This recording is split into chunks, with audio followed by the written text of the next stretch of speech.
The liberal reporter thought she could take down Clint Eastwood on live TV. "Your movies promote toxic masculinity and violence," she said with a smirk, but Eastwood's response was about to end her career forever. "Make sure you watch this whole video and subscribe. We bring you the moments when real American legends put disrespectful media in their place." It was supposed to be a simple promotional interview for Clint Eastwood's new documentary about American heroes.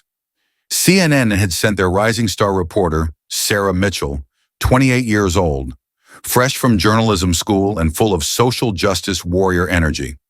Mitchell had been gunning for this interview for weeks. She tweeted things like, "Time to hold toxic masculinity accountable," and "These old Hollywood dinosaurs need to be called out." She thought she was about to make her career by taking down a 93-year-old man. The CNN studio was buzzing with excitement. This wasn't just any interview. This was Clint Eastwood, the guy who played Dirty Harry, the man with no name, who'd been making movies since the 1960s, a living legend of American cinema. But Mitchell saw him differently. To her, he represented everything wrong with America: old, white, masculine, conservative. She'd prepared what she thought were gotcha questions that would expose him as some kind of relic from a more problematic time. Eastwood walked into the studio looking exactly like you'd expect. Weathered face, calm demeanor, that famous squint. At 93, the guy still carried himself like he could face down an entire gang of outlaws. He'd been through hostile interviews before, dealt with critics, faced down studios. This was just another day for him. "Mr. Eastwood, thank you for joining us," Mitchell began, already with that tone that suggested she was doing him a favor. Eastwood nodded. "Pleasure to be here." What Mitchell didn't realize was that she was about to go up against someone who'd spent 7 decades in Hollywood, who'd survived every trend, every criticism, every attempt to cancel him. The guy literally made his career playing characters who didn't take garbage from anybody. The interview started normally enough. Eastwood talked about his new documentary, his respect for American servicemen, his thoughts on heroism, basic stuff that any reasonable person would appreciate, but Mitchell couldn't wait to pounce. "Mr. Eastwood, your films have been criticized for promoting toxic masculinity. Do you think your portrayal of hyper-masculine characters has contributed to violence in America?" Eastwood's expression didn't change. "Could you be more specific about what you mean by toxic masculinity?" Mitchell leaned forward like she'd been waiting for this moment her whole life. "Well, characters like Dirty Harry solve problems with guns and violence instead of dialogue and understanding. Don't you think that sends a dangerous message?" "Dangerous message?" Eastwood's eyebrows went up slightly. "Lady, Dirty Harry was a cop dealing with murderers and psychopaths. Sometimes dialogue doesn't work with people who are shooting at you." But Mitchell wasn't backing down. "That's exactly the problem. Your movies glorify the idea that violence is the solution. That's toxic masculinity, using force instead of emotional intelligence." Oh boy, she just poked the bear. Eastwood shifted in his chair and looked directly at Mitchell. Not angry, just, focused. Like a gunfighter sizing up his opponent. "Miss, I've been making movies for over 60 years. I've portrayed cops, soldiers, cowboys, men who stand up for what's right when nobody else will. If you think that's toxic, maybe the problem isn't with the movies." Mitchell's eyes lit up. She thought she had him defensive. But these characters rarely show emotional vulnerability or seek help when they need it. They're emotionally stunted. "Emotionally stunted?" Eastwood almost smiled. "Lady, have you ever been in a real dangerous situation? Ever had to protect someone who couldn't protect themselves?" "I don't see how that's relevant." "It's completely relevant, because when someone's trying to hurt innocent people, you don't have time for a therapy session. You act." Mitchell tried to regain control. "But studies show that this kind of masculine ideal contributes to mental health problems in men." Eastwood held up his hand. "Studies? What studies? Who conducted them? Because I've met plenty of real men who served this country, protected their families, and built communities. They didn't seem mentally unhealthy to me." The conversation was already going in a direction Mitchell hadn't expected. Mitchell decided to go bigger. "Mr. Eastwood, don't you think your generation's definition of masculinity is outdated?" We now understand that traditional gender roles are harmful and restrictive. Eastwood leaned back and studied her for a moment. How old are you, miss? I'm 28, but I don't see... 28. Eastwood nodded slowly. And what exactly have you built in your 28 years? Mitchell looked confused. I'm a journalist. I hold people accountable. Hold people accountable for what? Making movies? Entertaining people? Telling stories about good guys fighting bad guys? For perpetuating harmful stereotypes.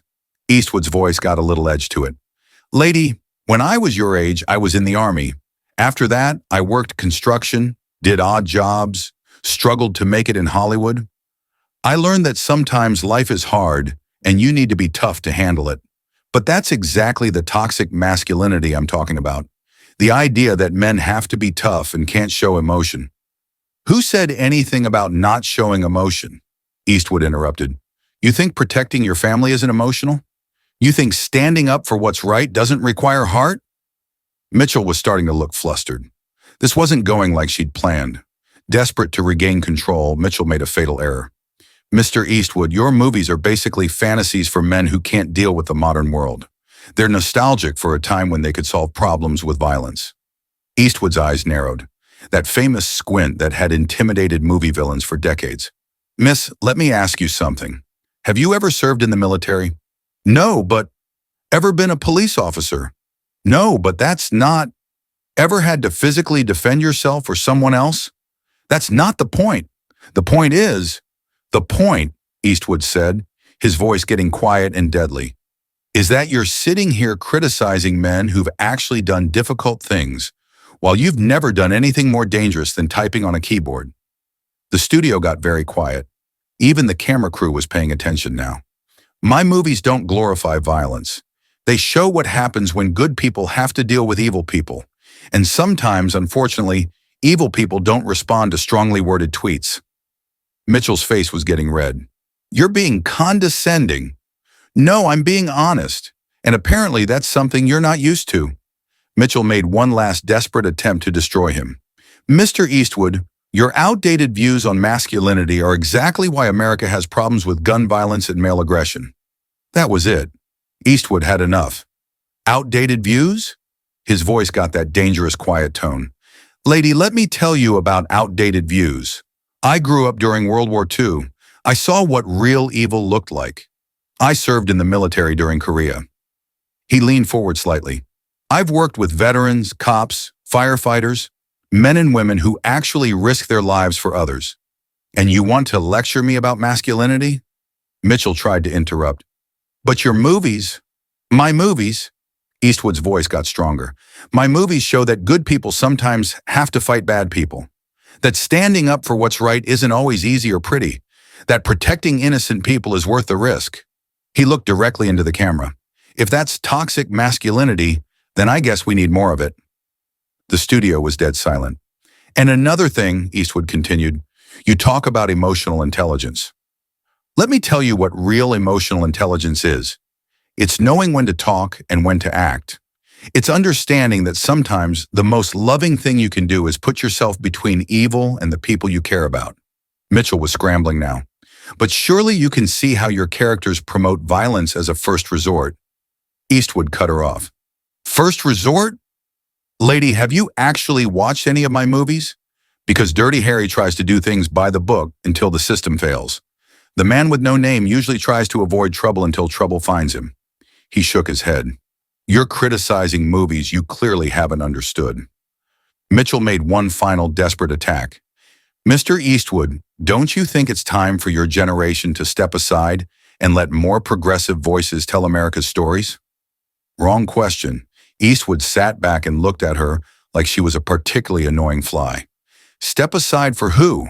For people like you who think America's biggest problem is movie characters being too tough? His voice got that iconic edge. Lady, my generation built this country. We fought wars, built cities, created the entertainment industry you're sitting in right now. We didn't have safe spaces and participation trophies. The reporter was visibly shrinking in her chair. And you want to know what's really toxic? It's sitting in judgment of people who've actually accomplished something while contributing nothing yourself except complaints. Eastwood stood up slowly. I think we're done here. Mitchell tried desperately to salvage the interview. Mr. Eastwood, please sit down. I think there's been a misunderstanding. No misunderstanding. Eastwood looked down at her. You came here to ambush an old man with your social justice talking points. Problem is, this old man has been dealing with critics longer than you've been alive. He started unhooking his microphone. You want to know what's wrong with America? It's people like you who tear down everything good and decent in the name of progress. Mitchell was panicking now. Mr. Eastwood, I was just trying to have a dialogue about... Dialogue? Eastwood almost laughed. Lady, dialogue requires listening. You came here with your mind made up. He looked directly into the camera again. To anyone watching this, there's nothing toxic about standing up for what's right, protecting your family, and being willing to face danger for other people. Don't let anyone tell you otherwise. And with that, he walked off the set, leaving Mitchell sitting there alone, completely destroyed. The interview aired exactly as it happened. Within hours, social media exploded. Clint Eastwood just destroyed that reporter. This is what happens when you disrespect a legend. Dirty Harry strikes again. Mitchell's attempt to ambush a 93-year-old American icon backfired spectacularly. Comments poured in. Imagine being schooled by a 93-year-old. This reporter just ended her own career. Don't mess with Clint Eastwood. Within a week, the network got thousands of complaints. Viewers were canceling subscriptions. Advertisers were pulling out. Mitchell tried damage control, had important conversation about toxic masculinity today. But the response was brutal.